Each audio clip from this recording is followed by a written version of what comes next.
Welcome to the SDG Media Zone. My name is Ishaan Shah, and I am the United Nations Foundation's lead Next Generation Fellow, and I'm delighted to welcome you all tuning in virtually to this conversation on everyday peace, youth on the front lines of change. This is part of the wider campaign for the Hear Us, Act Now for a Peaceful World, which is a campaign to engage the global public on peace and security, on pushing forward peace for all people. And also, this is part of the UN Secretary General's forthcoming independent progress study on youth's positive contribution to peace processes and conflict resolution. And I am delighted to be joined here today by two incredible young leaders, Rahaf and Kenan. Would you like to introduce yourselves? Rahaf, over to you first. Thank you so much. I'm Rahaf of Mayyaleh. I'm from Jordan, and I'm a Generation 17 young leader. And Kenan? My name is Kenan Fehrić. I'm coming from Bosnia and Herzegovina, and today here I am as a member of the United Nations Youth Office Youth Reference Group. Thank you so much, both of you, for joining us today on this conversation. You know, we usually talk about peace in terms of treaties and high-level agreements, but everyday peace is really about daily life.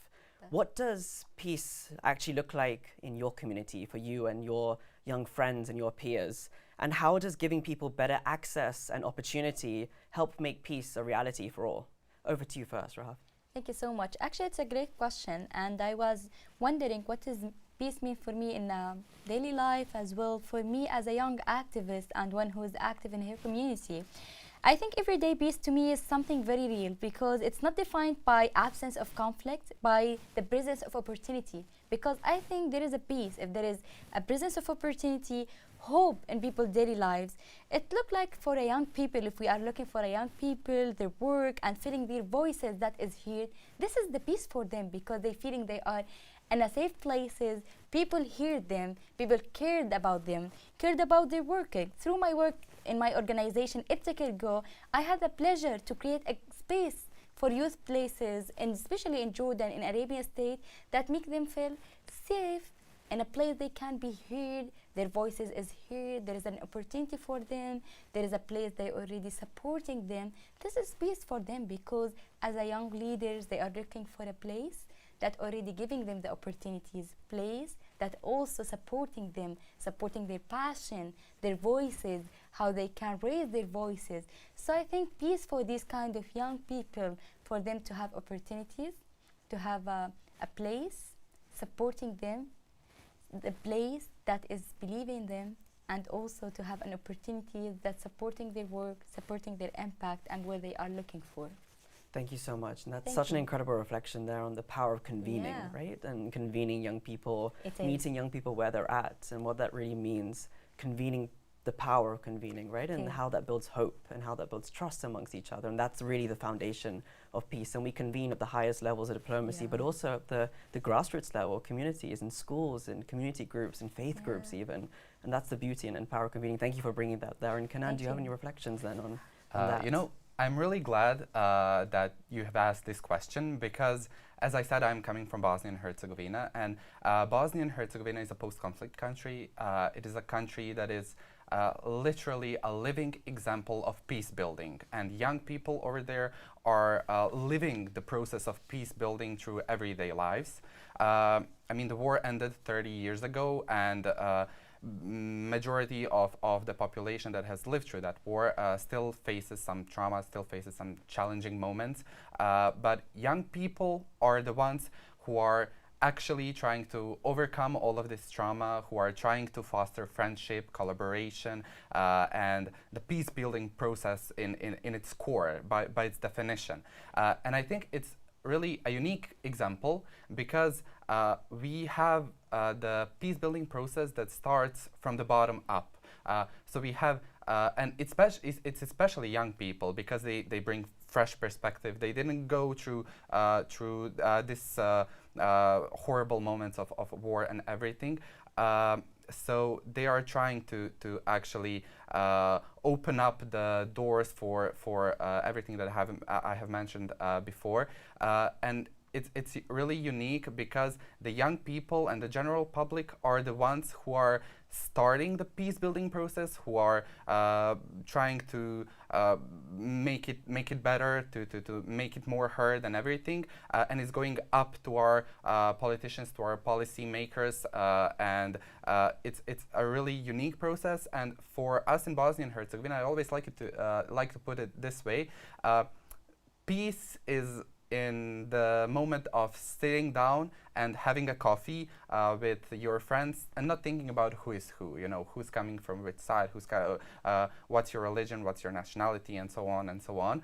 And it grows through these small moments, through these short moments, to things like cooperation in governmental sector from different perspectives and so on. So peace is definitely something that must become the right of all people, but it definitely starts from these small moments, and young people are actually the biggest stakeholders in those moments. Fantastic. And I really want to pick up on one of the words you mentioned in that, and that was overcoming, and the resilience of young people.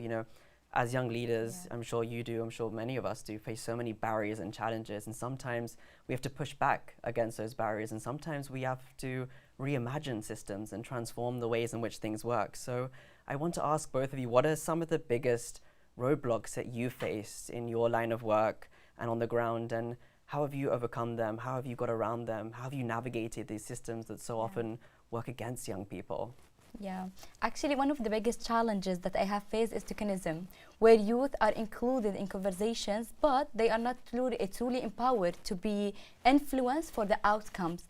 Another challenge that is connecting between the global discussions and the local realities, because in the global platforms they give the spaces for the young leaders, but do these spaces that is connected to their local realities, to their work, what they are doing in their communities, because there is different regions. Every single region have their context, how they work, and have the plan. So I think this should be considered between the difference between different regions, their qualities, their work, which is really a huge challenge, because there is a lot of youth, especially for me. I'm not coming from a capital city. I was coming from a small town in Arabian country. So for me, when I start this work, when I start to be in global spaces, start to raise my voice, raise another youth voices, it wasn't easy for me, because I came from a small town with a context and community that is a little bit small one, not that much open. We don't have that much of opportunities to raise our voices, to speak more about our work, and also to get our rights, also to be in a good places where we can advocate for our rights and our topics. So I think that was a really challenge for me. And through my work in Iptiker Go, actually I have shown also how limited access to quality and future-focused education can be a barrier. Because in my education startup, we are working with kids and youth to helping them with the quality digital education, using sustainable digital tools and sustainable green technology. But I faced during implementing this project that a lot of youth, a lot of them, they don't have access to internet. There is no infrastructure that can support their journey. There is no also a great, let's say, places that also can admire their work, supporting them, also give them the space to leverage their work and their voices. So it was a challenge for a lot of people without an access, without an, let's say, a skills also. That was a point, because if you want to be part of these places, you also have to be a skills, and the skills also in our education system wasn't that much also easier for them to get these skills. And also I think for me it's not like makes sense to not just talk about the challenges, also talk about the solutions. I think if we are looking for a solution part, like more than, we are looking for keeping the youth in the co-creation, because all of these challenges, from the disconnection between global and local authorities, between the spaces, infrastructures, internet access, skills for youth, the space for them, the tokenism for the youth to be actually part of the outcomes, not just as a those they are put them in the front of the conferences without doing an effect and action, let's say, I think is to keep the youth in co-creation, to keep them in a part of the creation of the policies, of the programs, of the also conferences that we already do. And one main point that I think for the challenges, especially let's say about the Arabian context, for the youth they already face as a challenge, is not about the opportunities itself.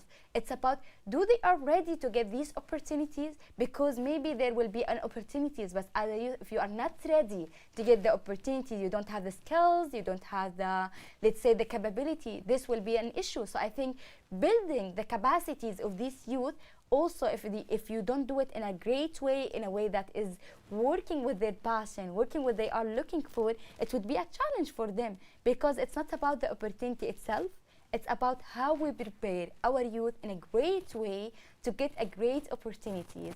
And the challenges I think we are facing now, it's also the conflicts, because how there is a young leader living in a war, in a conflict, he will talking about opportunities, education, if he don't have the safe place at least to live, to have his basic rights. So I think one of the challenges for some young leaders around the world, especially the one facing conflicts, wars, and different kind of political things that they already happened in maybe in different countries, also this one is a challenge. And I think what they have done in different global platform to allow these youth, they can make it in person, in different events, in different global platforms, to allow them to online places, online spaces where they can raise their voices, because it's not about the challenge anymore, it's about how we deal with the challenges, how we turn challenges into real solutions that already make a difference. So much to unpack there, so much rich contribution that you brought to us here today, particularly in terms of, how youth are not a homogenous group, right? Yeah. We're so diverse, and there are so many different cultural contexts that we come from, and that's the beauty of being part of this world. And yet we're all united by the principles in the UN Charter, the principles in the Universal Declaration of Human Rights. It's so important. And then you also mentioned there about access to opportunity, and actually how conflicts and wars, you're losing opportunities for young people, and that's not just a short-term consequence, that's a long-term impact. If we look at the impact of all the conflicts happening today on current generations, but also on future generations too. There is a lot to be said about that. Kenan, do you have any reflections on this? Yes, I absolutely love as you have mentioned it, we are coming from different parts of the world, and we are obviously facing different challenges and living in completely different scenarios. But still, the things in our journey and your original questions, your original question about the pushbacks and barriers that we are facing, it's so similar, because I wanted to mention the fact that young people are often tokenized. I like to say tokenism. Sometimes, yes, tokenism and decoration also. I think that the main challenge is that young people are too often treated as final consumers of some policies or actions or some legislative procedures and so on, instead of equal partners, as they should be, because we are the consumers. But how do we actually ensure that these products are something that will be consumed by young people, and that will be something that young people can not only live in, but actually thrive in? And one another challenge that you will probably, even though we come from different scenarios, definitely, that you will probably understand is that traditional systems, so systems that are too grounded and where young people come in with some fresh ideas, with some fresh perspectives and so on, and are automatically, I'd say, held up by the systems that are so grounded in some of the values, conservative values, and I often ask myself if that system is already living and it's already grounded and conservative as it is, and it's trying to do the things like base building and so on, and it lasts so long. Why are you not giving the chance to for fresh perspectives, for fresh ideas, for some new young people that are coming in? Because if it lasts that long, something definitely needs to be changed. And young people are definitely the best group of people that can bring the change that we are in desperate need of. That's such great reflections there, and something that unites both your answers is seeing young people not only as beneficiaries, but as architects of the change, right? As architects of peace building, of pushing forward progress on a more sustainable, just and peaceful world there. As co-creators, as you said, I think that's a lovely phrase there that we can be, really adopting. And we know that young people are already on the front lines, at the forefront of peace building, at the forefront of pushing, peace forward there. I want to end on you completing a sentence for me.